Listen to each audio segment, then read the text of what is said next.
The Honorable Chief Justice and Associate Justices of the Supreme Court of North Carolina. Oh yes, oh yes, oh yes, the Supreme Court of North Carolina has resumed sitting for the dispatch of business. God save the state and this honorable court. Good morning. Next case is State versus Hodge, and we'll hear from the appellant. May it please the court. Good morning, Your Honors. I'm Assistant Appellate Defender Mandy Hitchcock, and I represent Mr. Hodge in this appeal. Before I begin, I would like to reserve 5 minutes of my time for rebuttal. Your Honors, the Habitual Felons Act provides a clear, simple rule that prosecutors in this state have managed to follow with ease for more than 50 years. In order to give jurisdiction to the trial court to try, convict, and sentence a person as a habitual felon, the state must obtain a substantive felony indictment and a habitual felon indictment prior to the defendant's plea on the substantive crime.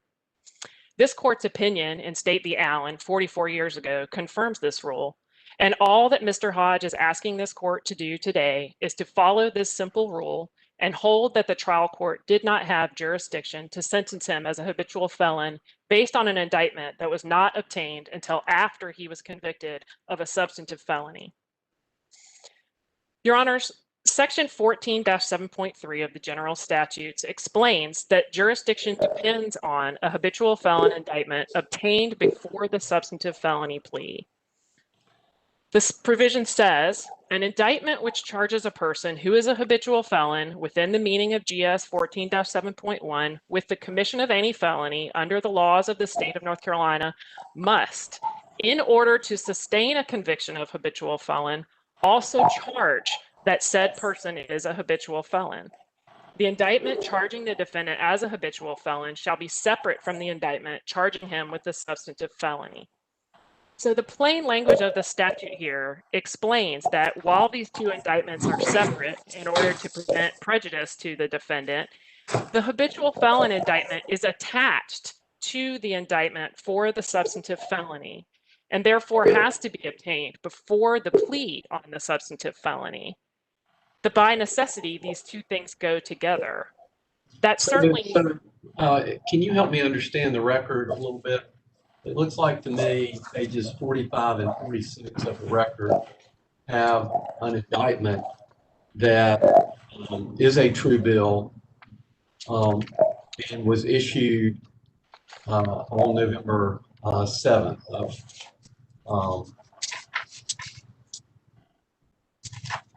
I guess it's 2017. Would that be correct?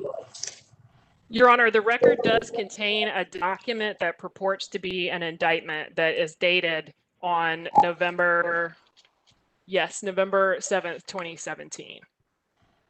And does that seem to be a copy of the document that the defendant obtained in this or was given in this case? The testimony in the trial below indicated that the defendant was sent a collection of papers. He did have a paper that was on the back signed, and it was not actually attached to anything else, so it's not clear to what it was attached.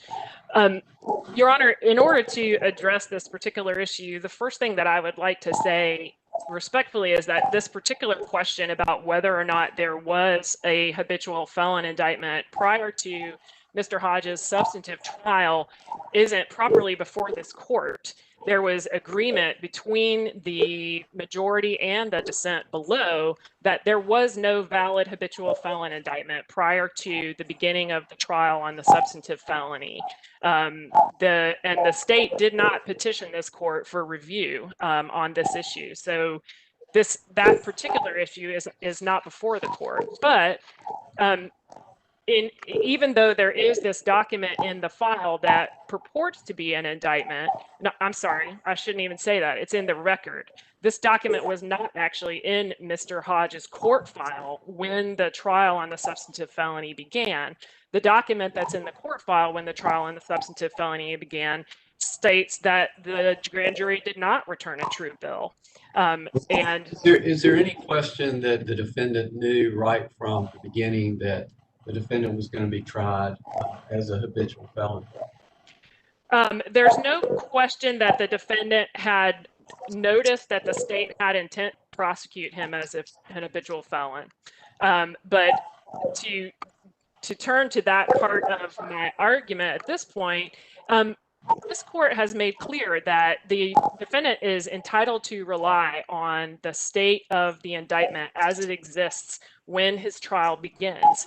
I mean, that's really true with any case where there happens to be a fatal defect in the indictment. Well, before you go on to there, and I know you're wanting to move on to it, and I apologize for holding you, but at least looking at the record, it appears that is at least a possibility. I mean, we don't know because there's not been any findings about it, but there's at least a possibility that the reference to the check mark of not a true bill on the indictment that was found in the defendant's file was a, I hate to use this word, but I don't know another one, a Scrivener's error. Assuming for purposes of discussion that we have a Scrivener's error or some possibility that there's a Scrivener's error, what should be done about that? Well, Your Honor, in this particular case, there isn't a remedy for this particular flaw.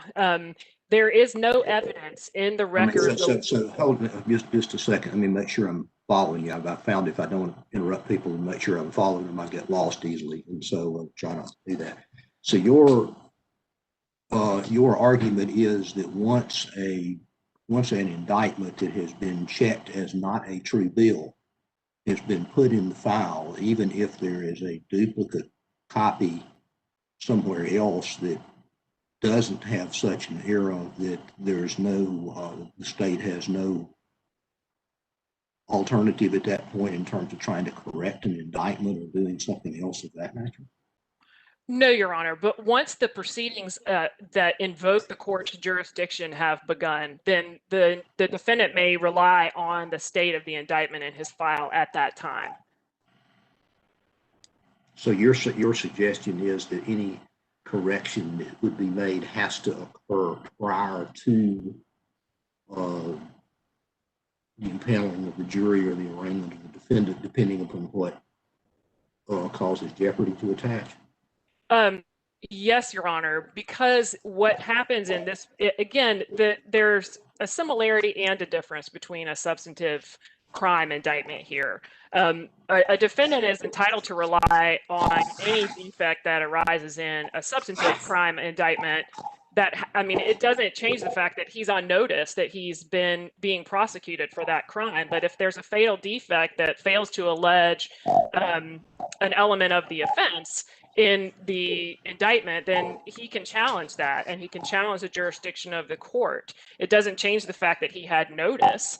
And in this particular situation, however, there is no evidence about it. Clearly, there was a Scrivener's error because there are two documents, one that says a true bill, one that says not a true bill. So they can't both be right. Therefore, there's got to be a mistake somewhere. Correct, Your Honor, and there is no evidence in the record below at all in which direction the Scrivener's error goes. So again, the agreement between the majority and the dissent below is that there was no habitual felon indictment prior to the beginning of Mr. Hodge's substantive trial. And at this point, let me jump in and ask a follow-up question. So what are you contending that the state could have done to correct the error before the trial began? Well, what the state could have done to correct the error is not to have a county issue two original indictments. I mean, this was all argued and briefed in the court below, Your Honor, but it's not a big ask to ask the state to issue one true bill of indictment and make sure that that's the one that gets to everybody. But that's not what happened here, and we so what could they have done to fix it at that point, given that the problem happened? Well, the part of the problem is that they did not, the error was not discovered until after Mr. Hodge had already been convicted of the substantive felony. So no one pulled the indictment out at the beginning of the trial to see whether to see that indeed we have a true bill. And that's when the jurisdiction of the court is established. It's when the jurisdiction on the substantive crime has been invoked. And it can't be enlarged later on by obtaining an indictment for the first time after the person has been convicted of the substantive crime. So am I hearing you correctly to say that actually once this happened and we went to trial, that it was done? It wasn't any way they could fix it at that point. That's correct, Your Honor. The jurisdiction of the court depends on the state of affairs at the time at which it's invoked. That's what this court's rule states in Ray Peoples. And it was invoked at the time that the state brought Mr. Hodge to trial for the substantive felony for which the habitual felon indictment would enhance his sentence by 4 offense classes. So the jurisdiction can't then be later enlarged by going for the first time to obtain a habitual felon indictment after the defendant has already been convicted of the substantive crime. Isn't the matter here further compounded by the fact that the indictment that was represented to be a true bill, the copy did not reflect that it was filed? That's correct, Your Honor. My understanding of the procedure in Wake County at this time is that they return 2 originals. One goes into the court file, the paper copy goes into the court file. The other is then scanned and then sent to the defendant. So the copy that was placed into the court file stated not a true bill. The copy that was sent to the defendant stated true bill. And it's important. So the one that was marked a true bill, in effect, was an in-house matter conducted by Wake County that did not have any official aspect to it because it was not filed, although it was served on the defendant as a courtesy to show that it had been addressed, but it had no official element to it. That's certainly one way to look at it, Your Honor. The clerk did testify that they do not file stamp indictments, so there are no, the indictments are never file stamped. But I will agree that, and again, this was all briefed in the court below, and I'm sorry it hasn't been briefed here. I did not think that it was going to be an issue on appeal here. So, but the documents that are in the court file have a presumption of regularity. And so those are the official documents. And that's why the defendant's entitled to rely on the state of the file at the time that jurisdiction is invoked. I just want to make sure I'm clear on your position regarding what the state could do. And as I understand what you're saying, at any point up until he was actually brought to trial. So if 2 weeks before trial, the state had looked at the court file and realized, oh my goodness, we have not a true bill here, they then could have gone to a grand jury and got an indictment for habitual felon for this defendant. And then I think the statute says 20 days afterwards, they could have brought him to trial on both charges, correct? Correct, Your Honor. And in fact, the statute actually allows, as long as the habitual felon proceeding does not begin for 20 days, the substantive trial could begin sooner. But yes, that's correct. If they had identified the error prior to the arraignment and beginning of trial, then yes, they could have corrected it at that point. Okay. So I want to go back to discussing the issue of jurisdiction here. And looking particularly at the language in the statute that says, in order to sustain a conviction of habitual felon, the substantive felony indictment, and it says this clearly, must also charge habitual felon. And I know that there's been some discussion in the case law here about an internal inconsistency between these two provisions, in that it states in one hand that the substantive indictment must also charge habitual felon, but that the habitual felon indictment must be separate. And of course, the separate indictment is for the purpose of preventing prejudice to the defendant, but this language still clearly contemplates that the habitual felon indictment is attached to and really part and parcel of the substantive felony indictment. And this court's opinion in Allen also makes clear that that habitual felon indictment has to be obtained prior to the defendant's plea on a substantive crime. Talk to me a little bit about Allen, because I went back and looked at it, and it looks like a case in which the defendant was simply prosecuted for being a habitual felon with no associated substantive felony at all. Is that your read of it? That's correct, Your Honor. He went to a trial on a substantive felony. He was convicted and sentenced, and then thereafter the court, the state brought a habitual felon indictment and actually tried to convict him and sentence him as a habitual felon, so a freestanding sentence as a habitual felon. In looking at the record in Allen, I couldn't find any reference to the other felony. It looked to me like he was prosecuted solely for being a habitual felon, period. I do think that I feel sure that there was a case that had already been tried, and this came after that. That was my reading of the the opinion suggests that, but it doesn't. I'm not sure if you look at the record that that assumption is borne out, which is one of the reasons I wanted to talk with you about Allen a little bit, was to see what significance you thought that it had, assuming I was reading the record in that case correctly. So I'm just looking at the first page of Allen, Your Honor, and it says— The first page of Allen in the opinion, or the first page in of the Allen? opinion, I'm sorry, in the opinion. Well, I'm just reading that incorrectly, though. But I read it myself. That's why I looked at the record, is because I couldn't make a lot of sense out of the first paragraph in our opinion. Right. Well, Your Honor, the language, though, that I want to, and I think, again, you're right that it doesn't, I don't know that I can't go back and read it specifically right now to see for sure what the prior crime was, but I do think the opinion clearly, and the state was clearly arguing that this habitual felon proceeding came on the tail end of another substantive proceeding, because if you look at page 435 and 436 of Allen, this is just based on the reporter pages, the state argued there that because the statute allows for a separate habitual felon proceeding, that a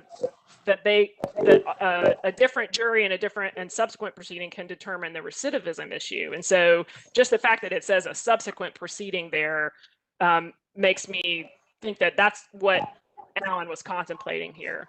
But what I really want to talk about is the paragraph that comes right after that. And this is the important part of Allen as far as tying this issue of notice to the issue of jurisdiction, because of course notice alone does not confer jurisdiction on the court to hear the case. The state below and this court has been hyper focused on this issue of notice, and that as long as the defendant has notice, nothing else is required by the Habitual Felons Act.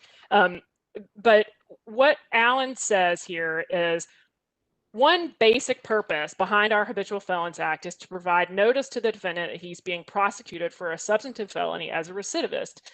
And this is where it gets important. Failure to provide such notice where the state accepts a guilty plea on the substantive felony charge may well vitiate the plea itself as not being knowingly entered with full understanding of the consequences. And since the statute, that's our Habitual Felons Act, makes no distinction between guilty pleas and jury verdicts of guilt, the same notice requirement prevails in either event. And that language too, also, Justice Ervin, again, leads me to believe that what was before the court was they were talking about a habitual felon proceeding that was related to a crime for which the defendant had just been convicted, right? And what the court is saying here is that the defendant has to have notice of the state's prosecution of him as a habitual felon in order to make an informed decision about how to plead. And that notice comes from the indictment. There's no indication anywhere in this court's precedent or in the Habitual Felons Act that the notice would come from anywhere other than the indictment. And in fact, this court's recent precedent makes it clear that the notice has to come from the indictment. And the other thing that's important is that we're not just talking about the notice of the prosecutor's, personal stated intent to seek a habitual felon indictment and, the three pre-qualifying felonies that they're going to rely on. What the defendant has to know in order to make an informed plea is that the state is prosecuting him as a recidivist.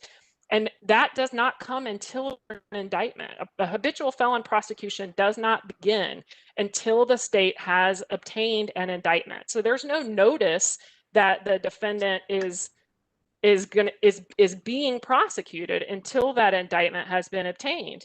And the defendant has to be able to rely on that fact unless and until the state obtains that habitual felon indictment. And this is, again, Your Honors, this is really just talking about the notice issue. This is separate from the jurisdictional issue, which I would like to wrap back around to before I finish up. But just thinking it, because I know that, Mr. Hodge was on notice that the state was planning to prosecute him as a habitual felon. And again, that's been the state's laser focus in this case. But think about the broader rule that it will come out of a ruling that as long as the defendant has been given some notice that the state has intent to prosecute, the state can go get the habitual felon indictment even after the substantive conviction.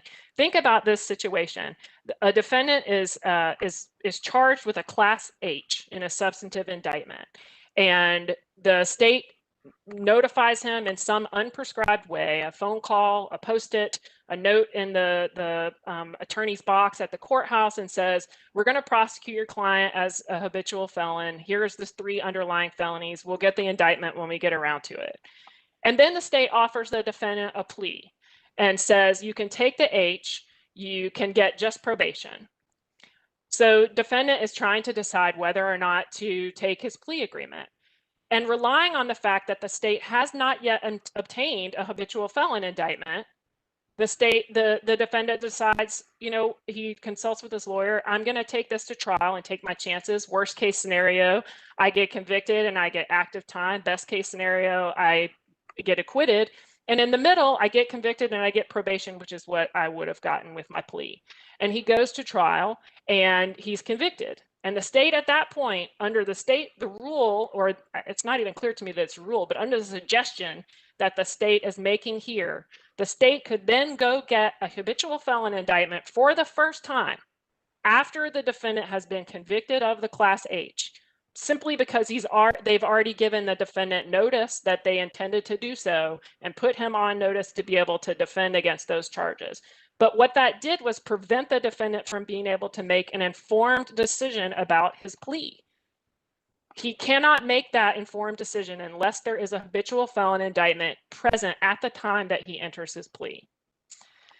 Now, if I could turn back just briefly before I start to run out of my time to the jurisdictional argument, Your Honors, one of the things that I really want to make clear here is that we are not talking about a technicality in this case. This isn't a small technical defect that deprives the court of jurisdiction that the defendant's raising for the first time on appeal. This is not one of those technical, rigid pleading rules. This is a fundamental of the court's jurisdiction. It's what gives the court power to hear a case. And the Habitual Felons Act says that what gives the court the power to hear a habitual felon case attached to a substantive felony case is an indictment, and that the indictment is attached to, again, the language seems to say that the indictment should say both things, but that it has to be separate in order to prevent prejudice to the defendant. But that jurisdiction, like I was saying earlier, it exists. It depends on the state of affairs at the time that it's invoked. And this court said in Peoples that it cannot be turned off and on like a light bulb in the middle of a trial. The court's jurisdiction can't suddenly be enlarged to include habitual felon proceedings after the defendant has already been convicted of a substantive crime. The jurisdiction depends on the state of affairs at the beginning of the substantive proceedings, and that's when the habitual felon indictment has to, at a minimum, has to have been obtained. But again, this court's rule in Allen makes it clear, and as I was explaining before, because of the notice issue, that it has to come actually before the defendant makes a decision about how he's going to plead in this particular case. If he does not have notice that he is being prosecuted, not that the state has some future intent to prosecute him, but that he is being prosecuted as a habitual felon, he cannot make an informed decision about how to plead his case. So if there are no further questions right now, Your Honors, I just want to say again that jurisdiction here requires habitual felon indictment before he enters his plea, and that did not happen here. And I'll reserve the remainder of my time. Thank you, counsel. We'll hear from the appellee.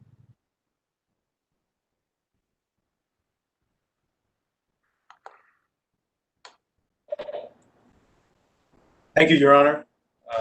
May it please the court, my name is Joe Hodge. I represent the state in this matter.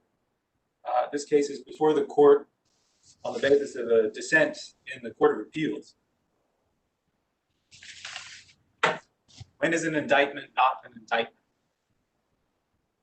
By indictment, we usually mean a written accusation of a crime attested to by a grand jury. But this court's case law has said again and again, habitual felon status is not a crime. Habitual felon status is not a crime.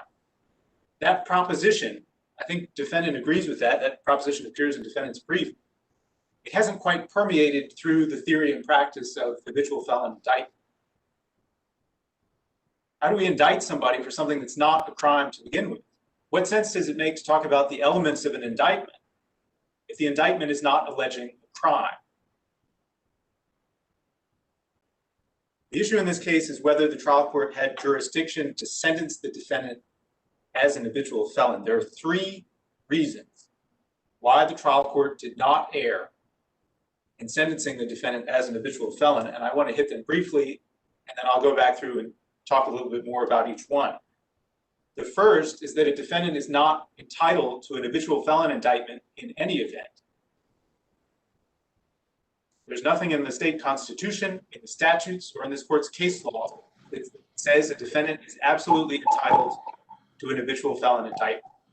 Not to interrupt the flow of your thought too much, Mr. Hyde, but is there anything in either the majority or the dissenting appeals at the Court of Appeals that adopts the theory that you've urged in your brief that it doesn't matter whether there's an indictment or not? The majority specifically rejected that argument. There's a footnote in the majority opinion that says, based on what it had said before, although it hadn't said very much before, but we reject the state's suggestion that the defendant is not entitled to an indictment. The majority cited. Did the dissent adopt it?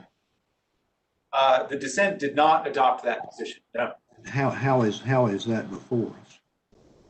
That's a fair question. It's a procedural argument that the defendant makes in his brief. I would point the court to the defendant's brief, the note 2 on page 23, where the defendant acknowledges that this is the state's argument. The suggestion that the defendant didn't have notice or a hearing on this issue is a little bit belied by the fact that it was anticipated in advance. But procedurally, the reason why that issue is before this court is that the appellate rules allow an appellee to raise any ground upon which the opinion may be sustained. So it need not have been specifically. So it permits you to entirely switch your theory away from the one that's adopted by the dissenting opinion? Well, the state hasn't switched a theory. This is the same argument that the state was making in front of the Court of Appeals. It's here on the basis of the dissenting opinion, which espoused a particular theory that rests on something other than what your first argument is. Is it the state's contention in this case that in the event that there's a dissent in the state's favor, that the state can argue anything and everything that permits reaching the same result?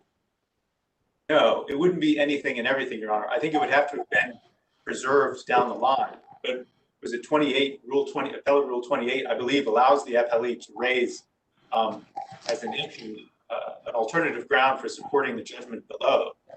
So that's what's happening here. This is an alternative ground to support the majority's ultimate result, which is that the trial court did not lack jurisdiction to sentence the defendant as an habitual felon. It's certainly possible for this court to sort of adopt the assumption that the majority and the dissent, I mean, Your Honor is right. There's no dispute between the majority and the dissent that there's a right to habitual felon indictment. And I think this court could assume arguendo that a defendant has such a right.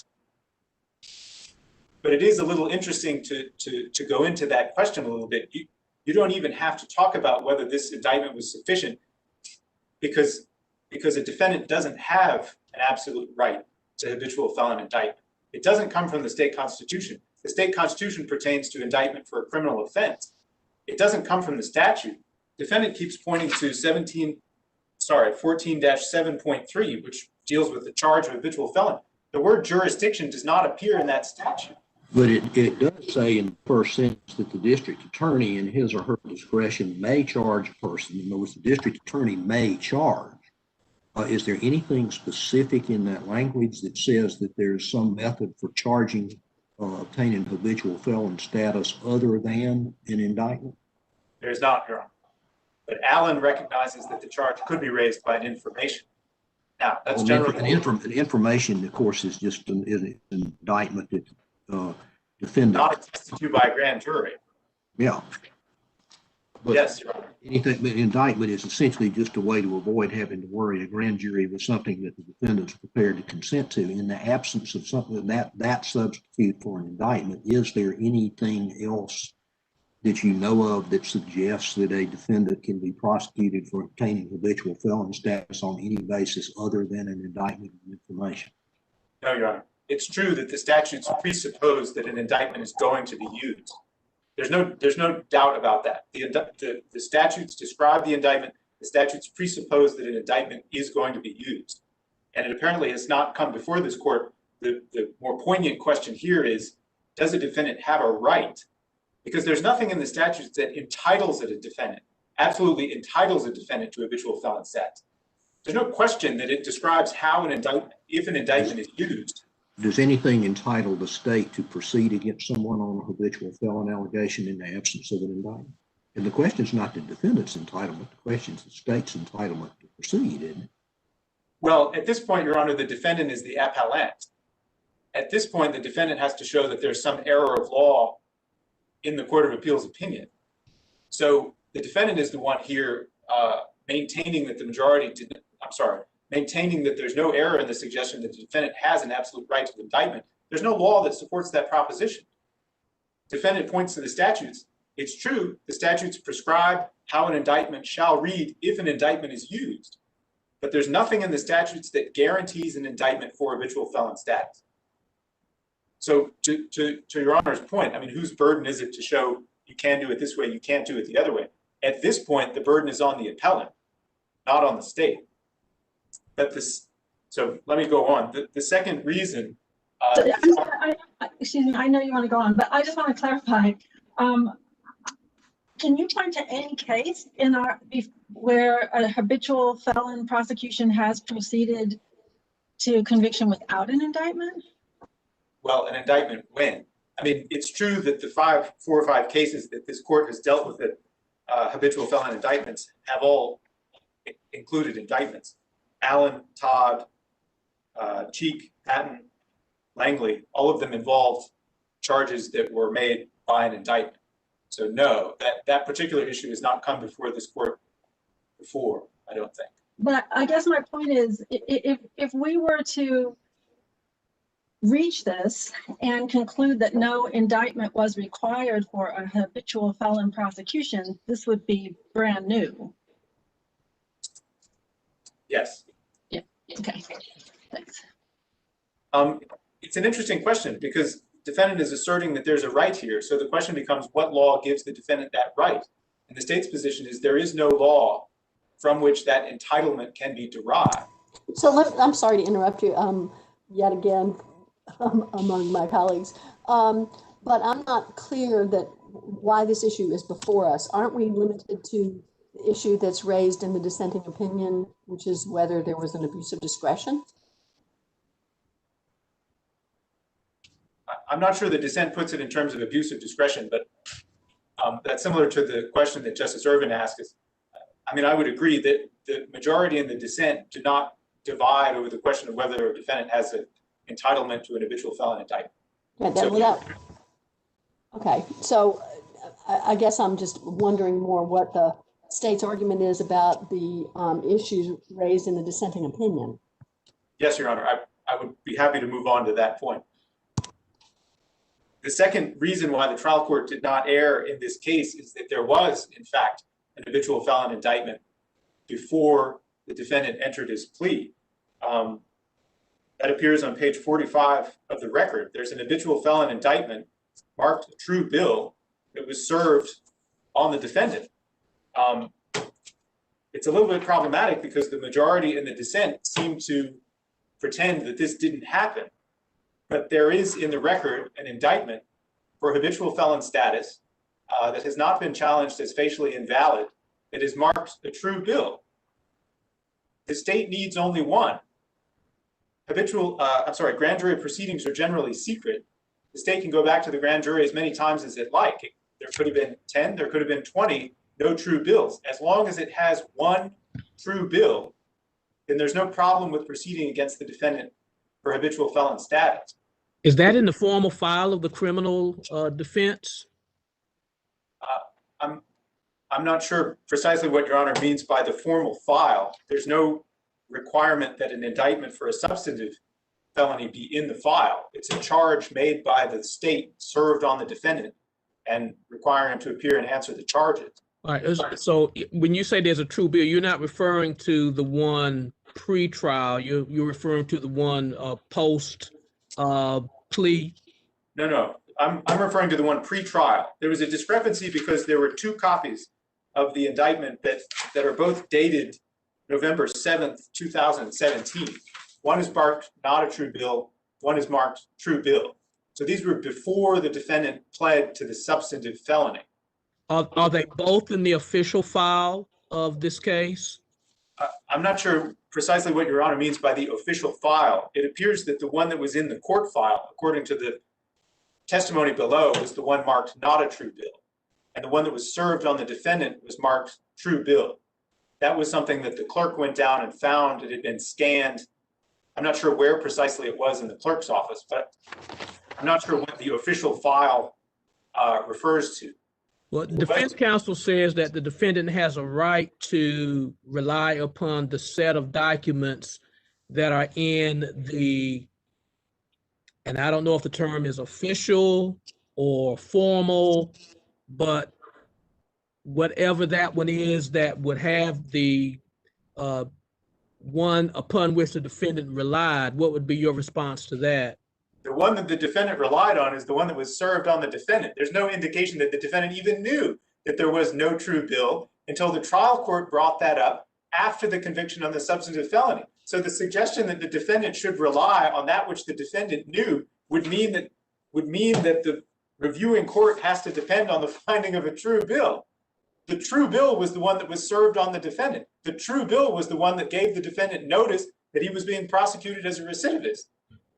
In this case, is the state relying upon the one to which I think you're referring, which is the one that was marked true bill, at the same time apparently that there was one marked not a true bill, and relying upon that one having a clerical error, or is the state relying upon the superseding indictment? Yes, Your Honor. There are three different arguments here. The first one is that defendant is not entitled to indictment. The second argument is that there was the pretrial true bill. So the state is relying on that indictment in part. But the third argument is, even if this court rejects both of those suggestions, finds that a defendant has an entitlement to habitual felon indictment, and that true bill that was returned pretrial didn't happen, we still have the fact that the state went back to the grand jury and got a true bill of indictment after the prosecution and before sentencing. So under the Court of Appeals precedent in Oaks, this is indistinguishable from what happened in Oaks. Oaks is the precedent that the majority here relied on in finding that the trial court had jurisdiction to sentence the defendant as an habitual felon. What happened in Oaks, there's a situation where the habitual felon indictment, I think, failed to allege the substantive felony. Now, a year later, this court decided in cheek that that wasn't a defect. But the defendant argued that was a defect. The trial court thought that was a defect. And so the state said, well, before we sentence on the substantive felony, we'll go back to the grand jury. We'll get another habitual felon indictment, true bill habitual felon indictment, and we proceed on that basis to sentence the defendant as an habitual felon. There's no difference between what happened in Oaks and what happened here. You have a situation where there is a written accusation. There's no dispute the defendant has noticed that the state is proceeding against him as an habitual felon. A purported defect is discovered. The state says, fine, you want another grand jury attestation? We'll go get another grand jury attestation. They get a true bill of indictment and proceed on that basis. In Oaks, wasn't there the aspect, though, that there was a charged offense and there was no separation between the habitual felon indictment and the underlying indictment, whereas in Allen, there was a different scenario involving that? You don't see a distinction between Oaks and Allen, I'm taking? Well, so that's really the distinction upon which the majority and the dissent split here. I mean, I think Your Honor has put his finger precisely on the point at which the majority went one way and the dissent went another. Because the majority likened this situation more to the circumstances in Oaks and said this is comparable to a defect in the indictment, where there's no question that the defendant had noticed. It's very similar to that situation. The majority in the Court of Appeals was bound by Oaks to find, under those circumstances, that this was not error. The dissent went a different way. The dissent said, no, this is more similar to the situation in Allen. But that analysis that the dissent makes is based on a misunderstanding of Allen. This came up a little bit in my colleague's argument. What happened in Allen, there was no substantive felony prosecution. The defendant had 3 prior felony convictions, and then the state tried to prosecute him on habitual felon status alone. Indicted him, tried him, and convicted him for habitual felon status. There was no substantive felony to which that habitual felon proceeding was ancillary. And what this court said was habitual felon status by itself is not a crime. You can't prosecute someone for habitual felon status alone. So the mistake that the dissent made here was thinking, well, in Allen, there was a substantive prosecution, there's a break, they go back and get an habitual felon indictment, and then they sentence him as an habitual felon. That looks a lot like what happened here, admittedly, but that's not what happened in Allen. What happened in Allen was there was no prosecution for a substantive felony. And the rationale was there was no substantive felony prosecution to which that habitual felon proceeding could be ancillary. Whereas in Oaks, whereas in this case, there was no doubt from the get-go. The defendant had noticed that he was being prosecuted both for the substantive felony and for habitual felon status. There's a whole proceeding on the substantive felony. And then, as a result of a technical defect in the habitual felon indictment, there's some question about whether the state can proceed to the habitual felon phase, to the sentencing phase. The state says, you want another indictment? We'll get you another indictment. They go back to the grand jury, they get an habitual felon indictment, and the defendant is sentenced as an habitual felon. So in terms of the question of liked and unliked, this is more similar to what happened in Oaks. Now, I understand my colleague's argument is that Allen requires that the habitual felon indictment be returned prior to the substantive felony prosecution. There's nothing in Allen that says that. There was no substantive felony. I think if I understood Ms. Hitchcock correctly, she can certainly correct me if I'm getting ready to misstate her position, but it seemed to me that her argument was that if you read the literal language of GS 14-7.3, that the habitual allegation in the indictment containing the habitual allegation and the substantive offense indictment needed to be returned at the same time for the notice-related reasons that she and I and others discussed. I mean, that's what I think her argument is, relies on 14-7.3. What is your response to her statutory argument? And we've already talked about we don't have to have an indictment at all, so we don't need to revisit that one. But what about this statutory language, in your view, would tend to suggest that we should not accept her argument? Well, first of all, the statute doesn't say what defendant wants it to say. I mean, the suggestion is that the statute in Allen somehow require the habitual felon indictment to be prior to the plea of the substantive felony. There's nothing in the statute that says that. And to the extent that there's some ambiguity in that language about whether one indictment has to refer to the other, that ship has sailed. I mean, this court held in Todd that the indictment for the substantive felony doesn't have to refer to habitual felon status. And then conversely, it held in Cheek that the indictment for habitual felon doesn't have to refer to the substantive felony. Has this court so far ever held that an indictment returned subsequent to the indictment for the substantive felony is permissible? That is a habitual felon indictment. I don't think the precise question raised by this case has been decided by this court before, but it has been decided by the Court of Appeals in Oaks, which relies on Allen. Oaks faithfully applied Allen. I don't blame defendant for arguing that Oaks was wrongly decided. I think that's the argument that has to be made. That is the argument made in the defendant's brief. But again, that wasn't the basis of the dissent in the Court of Appeals. Both the dissent and the majority found themselves bound by Oaks. And the question becomes whether it can be distinguished one way or the other. So no, this court has not dealt with that precise question, but the Court of Appeals has. And the Court of Appeals majority was bound by Oaks to find no error in this case.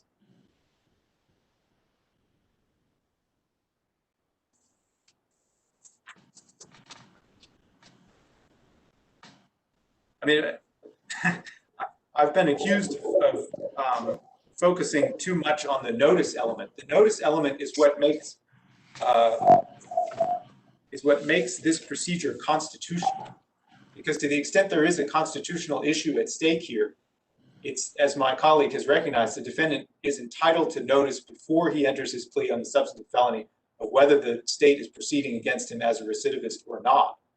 But then there's no question here that the defendant had notice. Incidentally, the form that that notice took was a true bill of indictment. But the defendant had notice before he entered his plea on the substantive felony that the state was prosecuting him as an habitual felon. So the dissent also makes this suggestion that due process somehow requires more. There is no due process clause in the state constitution. The due process clause of the federal constitution doesn't even require state courts to use indictments. So there's no due process element to this argument beyond the notice required to be given to a defendant that the state is proceeding against him as a recidivist. What's your response to the defense contention that this is a slippery slope and that there's no real place to draw the line? And if you disagree with that, then where should the line be determined? I think Your Honor is referring to the possibility of a phone call or a post-it or a comment between attorneys in the hall. I guess the simple answer is that's not what happened here. And as Justice Ervin pointed out, I think it's true, the statute sort of presuppose that a more formal arrangement is going to be used. This was not a situation where the defendant was on notice by virtue of a post-it or a comment in the hall. But if that situation were to arise, presumably you could have some fact-finding on whether the defendant received actual notice. Where there's no question that the defendant had actual notice, then any other alleged defect in the habitual felon indictment is immaterial. The Court of Appeals has said that again and again, and this court's precedent has said that again and again. The main weakness with my colleague's argument is there's a surprising lack of law to support it. Whereas this court has emphasized again and again, the issue with habitual felon indictment is notice. The last time this court addressed the question in Langley, the rule is so long as the indictment complies with 14-7.3 and gives the defendant sufficient notice that there's no defect in the habitual felon indictment. This indictment complied with 14-7.3. Defendant concedes that he had actual notice that the state was proceeding against him as a recidivist. It therefore follows under this court's case law that the trial court did not lack jurisdiction to sentence him as an habitual felon. And for the sake of clarity, when you continue to refer to the indictment, you're talking about the pre-plea indictment that said that it was a true bill, although there was an alternative one that said not a true bill. For purposes of notice, that's right, Your Honor. When I'm talking about the notice that the defendant received, I'm referring to the true bill of indictment. But that's not the one that the majority below found was sufficient. The majority in the Court of Appeals relied on the true bill of indictment that was returned after the prosecution for the substantive felony. I think either one of those rationales will support the outcome here. That's why I say there's three reasons. There are three ways that the state can win. It can win because the defendant is not entitled to habitual felon indictment in the first place under the Constitution, under the statute, or under the case law. The state can win because there was a true bill of indictment before the prosecution on the substantive felony. And even failing those two, the state can win because the state went back and got an habitual felon indictment before the sentencing proceeding. Well, understanding that there are three alternative positions that the state takes, and just hearing some welcome clarification that the state, in referring to there being a bill of indictment, is going by the pre-plea indictment, but understanding as well that the Court of Appeals below has relied upon the post-plea indictment. Should we as a court, if we found it in the state's favor, synthesize any of this, or should we take one direct frame of reference and follow one of the three that the state is espousing? I think the state would be satisfied, Your Honor, with the per curiam affirm of the majority opinion, with the caveat that it should reject the language where the majority suggested that this was an unconstitutional sentence. Well, if I can ask you a question about your second argument, which wasn't the one that the majority relied on, but the notion that the pretrial document that had the true bill box checked is sufficient notice. I guess I'm troubled by how far does the notion that the defendant should rely on things that are outside the court file, things that are not on the court file, things that don't need to be on the court file.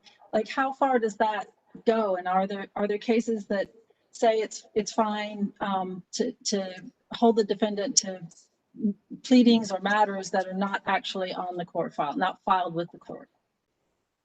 Yes, Your Honor, I'm sympathetic to the concern. I think because we rely so heavily on the record that comes to us from the court below. But as my colleague conceded, there's no file stamp on substantive felony indictments. There's no legal requirement that I'm aware of that any indictment has to be filed.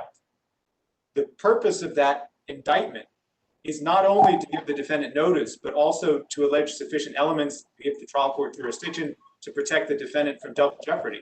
Generally, that indictment makes its way into the court file. But I don't. The statute does require the clerk to preserve the records of the grand jury's proceedings, doesn't it? It does, Robert, it does, yes. Which would certainly include having a copy somewhere, I would assume. Well, and we do have a copy of the true bill here. Justice Ervin, you pointed out during my colleague's argument that there were no findings made on this discrepancy. The fact was the clerk came and there was uncontested testimony of what happened. The grand jury returned a true bill for habitual felon status. That true bill was scanned and was in the clerk's office somewhere. I acknowledge it was apparently not in the file that the trial court had in its hand. But there was, in fact, a record of that true bill of indictment that was produced and made its way into the record on appeal. So, yes, I understand the concern, and we don't want to be relying on documents that may be flying in from any other sources. But in this situation where you have a clerk testifying, that's what happened in this case. We have a copy of this document. It's in the certified record before this court. There isn't so much of a danger that the state's going to be relying on a Post-it note. We have a proper indictment here.